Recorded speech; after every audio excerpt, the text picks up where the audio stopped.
Salutare, eu sunt Mihai și astăzi facem un nou clip. Vom vedea care este cel mai bun produs de la Mac, KFC, Popeyes și Friday. În opinia mea și a iubitei mele, vom face piatră, hârtie, foarfece pentru a vedea care cumpără ce preferă el. Așa că mergem din nou la Argeș Mall, unde e șmecheria la fast food-uri și ne auzim de acolo. Pa!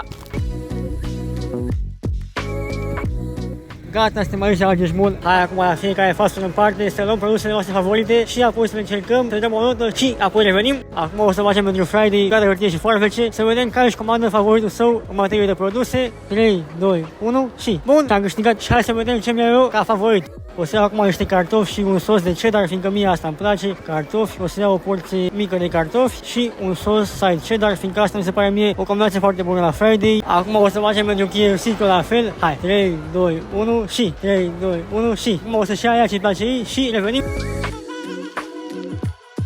Hai acum pentru Popeyes să facem 3, 2, 1 și este, am câștigat, pune aici camera.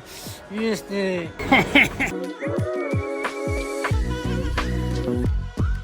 Și acum suntem la Mac, ultimul fast food la care vom lua produsul nostru favorit de astăzi. Facem pentru ultima oară piatră, hârtie și foarfece, hai să vedem. 3, 2, 1 și am câștigat din nou o nouă victorie. Iubita mea acum în spatele camerei plânge, dar asta e. Hai acum să luăm favoritul meu la Mac. Asta e KFC-ul cu crispy sandwich-ul și cartofii. O să fie aici pus și bonul la fiecare produs în parte pentru a vedea prețul. Cred că toată lumea știe acest crispy sandwich. Ăsta e la Mac dublu cheese-ul clasic, pe care cred că toți îl știm, bă. Au pus ceva brânză pe el, s-au jucat. Ăsta e la Popeyes, acest monstru pe care nu poți să-l iau nici cu o mână. What the fuck, bă, uitați-vă cât de mare e la 20 de lei.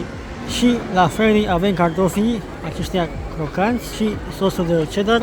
Uitați și cremosie. Prima oară dăm cu Mac acest dublu cheese. E bun, mie că la Mac mi se pare un produs top și ieftin la 14,50, așadar îi dăm cu Armageddon.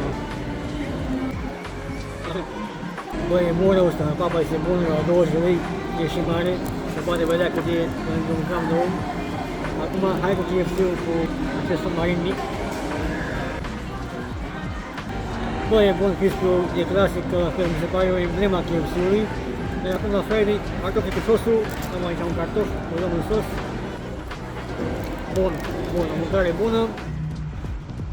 Ăsta a fost și clipul de azi, eu am fost Mihai, hai acolo cu un like, cu abonare și ne auzim la clipul viitor, hai, pa!